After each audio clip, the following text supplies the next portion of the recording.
Okay, so we're standing in front of 18727 Woodburn Court, Southeast. It's in Yelm. You are on a very lonely road. Here's the road that leads to access roads that leads to the main road to get out of Clearwood. Across the street, you have an open lot, so you don't have to worry about too much traffic for those guys. Looks like it's just a lot. There's a house in there, so it looks like two lots, but I'm pretty sure doesn't look like anyone's really living there. Who knows? It looks pretty empty. And then you walk around, it's all wood, and there's a fence behind the wood line. And you have your cul-de-sac. Your neighbors aren't too far apart, aren't too far from the house, but again, they're not too close. It's actually more separation than what you'll see in what I call true Yelm, or Center City Yelm, the house that we just looked at. It's a corner house, but on the left side you can see the spatial difference is a lot closer than these houses out here in Clearwood. This is a 40-minute ride. Some people can get there in 30. I would just estimate 40. It's safe. So what they got here is they're building, or they planted the privacy trees. These are really cool because they sprout up, they get wide and big, and they become better than fences. So there's the access to the back through this gate. A little shot over the fence here. You can see it's a lot of gravel back there. Nice shed, good walkway, double garage. Not seeing any issues with the garage. Privacy trees going across the front. That's gonna, in time, that's gonna block off this house from the road.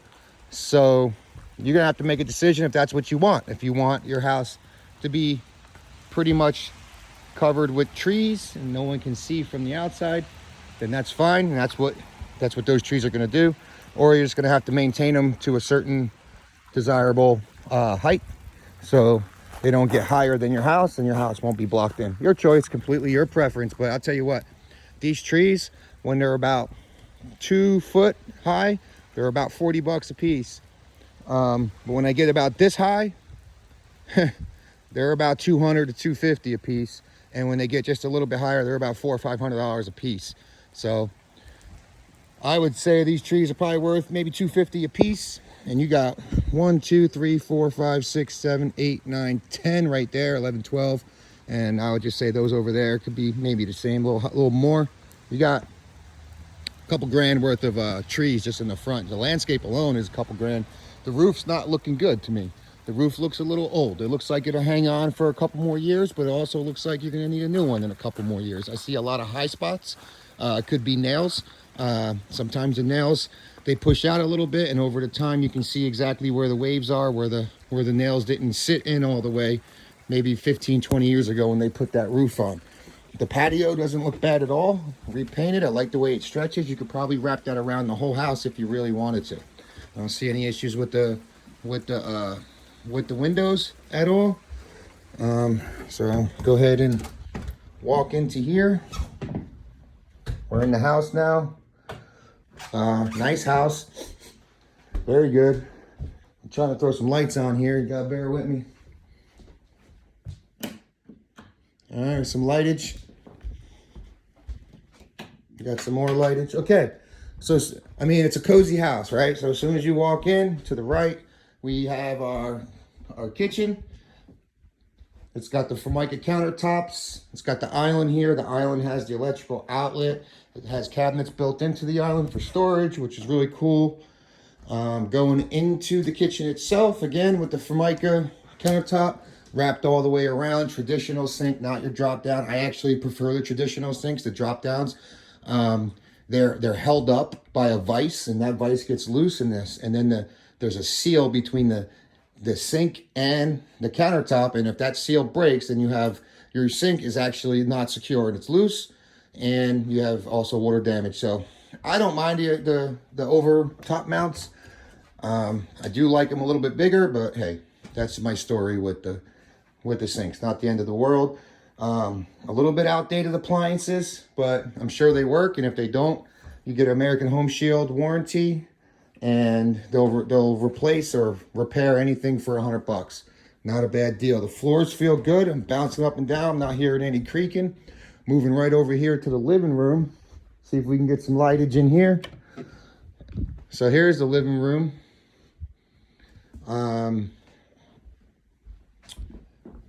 Family room, living room, and then we look behind there, and that's where they have their table for their kitchen and their dining area. So then we'll go ahead and open the back here. Give this a look.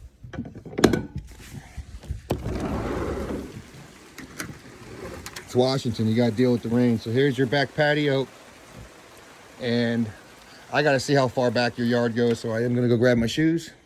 I'll tell you what, we'll go ahead and check out the rest of this house since it's right here. We got our utility room. Washer dryer, cabinet storage. Garage looks great. Looks like they made this into a little chill spot as well. Got a couch, gym, a couple of refrigerators there, some storage on the side. Nice little deck here.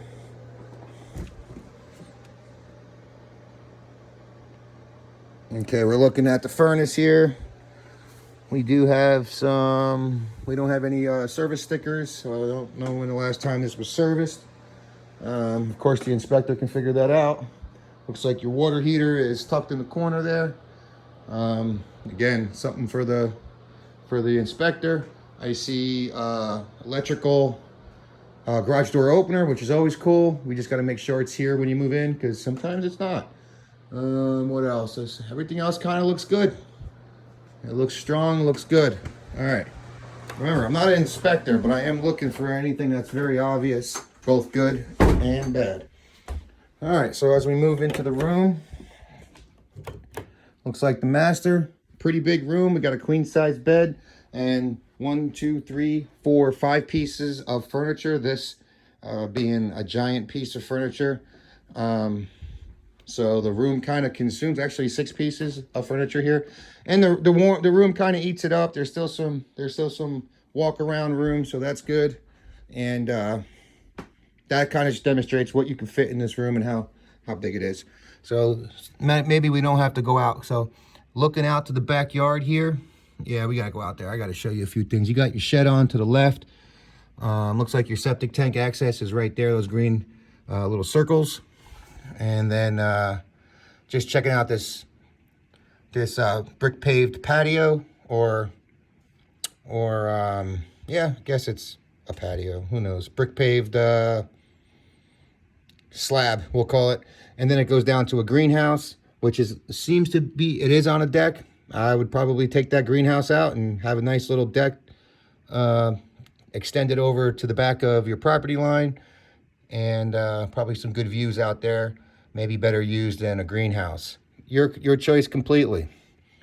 But that's the backyard. Look, the backyard's not big at all, and it drops down. There's a big slope on the bottom of that, so it's not like you can enjoy the entire backyard. Clearwood does have that issue in some houses. So here's our walk-in bathroom, or walk-in bathroom. I usually say walk-in closet, but here's our full bathroom. It's got single vanity sink from like countertops, regular cabinets. It's got your regular mirror that matches the size of the vanity, and then your traditional bulbs, toilet, cabinet storage up top there. You got your full bath, so it's got your shower head and your tub. I'll turn around here to see if there's like a little bit of storage on the side there. Of course, you got right here, you have your closets, double doors, sliding doors. And we'll go ahead and, that's the one room. Try to save this guy some money on electric. We'll go attack this side of the house now. Room number 2. Regular size room. Just nothing special, just a room. View out the window is kind of covered by trees, so this room offers a lot of privacy. Can't see out the window, no one can see in. And then we're here, another room, again, carpeted. It's got the sliding little curtain. I like to do that as well instead of those doors. Those doors suck, they fall off the rail all the time. So, and that also actually preserves space. Not bad at all. And this is the room. It's just a regular room. Can't do much, can't really say much more about it. Just a regular room. And then your bathroom here, you can see how everything's really close together. I'll stand back so you can get a better idea. There's room number 2, room number 3, and here's the bathroom right here. You got your vinyl floor. Again, same lights, mirrors, and vanity setup as the other one. Same bathroom. And then as I turn around, you can now see if I turn this way, that's the door to room number 2, or 3, I should say. If I turn this way, that's the door to room number 2. If I look straight down the hallway, that's the master all the way at the end. Just the access to the right past that wall with the picture. That is your living room and your dining room. This looks like more closet space. Okay, I'm rushing this and I'm still at 10 minutes. It's okay. So we're going to now grab my shoes and I'm gonna show you the backyard because you're not here and you trust me. So I have to earn that trust that you gave me already and make sure it's a good investment of you. All right, so I'm on this deck. The deck looks good, it feels good. I don't see anything missing here as far as the supports, but I will tell you, see how it drops down into like more of a, it's a big slope, it goes all the way down. You can see the retaining wall on the back there. That's preventing the slope from sliding anymore. A lot of houses in Washington, you'll see a retaining wall. There's the retaining wall stops at the end of this fence, if you will. But I would say there's a report in the front, a Clearwood HOA permit that might actually allow, I think is for that end right there, where I think they're gonna build another retaining wall there. So we'll see what happens. There's the greenhouse on top of that deck. Again, I think if you took out that greenhouse and extended your deck over to here, you could have a huge backyard. It would be basically a big old deck, which would be nice, but that's how you would make this more functional. And that's it. That's the house from here. Here's your side. Not too much to offer from side to side. I'll see if we can get a glimpse from here. You got your brick pavers walking out to the greenhouse.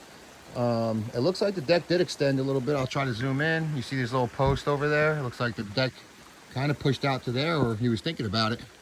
I would just wrap, if it was me, I would take a deck, I would wrap it all the way around and potentially even make it connect to this side. You can do that. But that's it. That's the house. So I don't want to walk in his house with my shoes. I'll take them off here. And go ahead and